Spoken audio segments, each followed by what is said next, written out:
Hello everyone and welcome to Online Help Guide. Today in this video, I'm going to show you how to download or install Evernote app. So without any further ado, let's dive right into it. Go to your Play Store.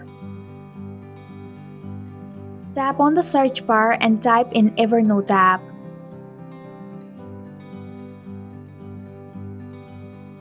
Then search for it. Tap on the Evernote logo.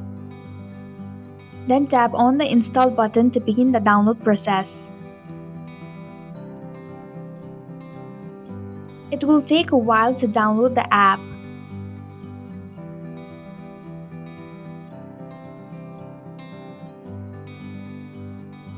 Then tap Open to begin the Evernote app.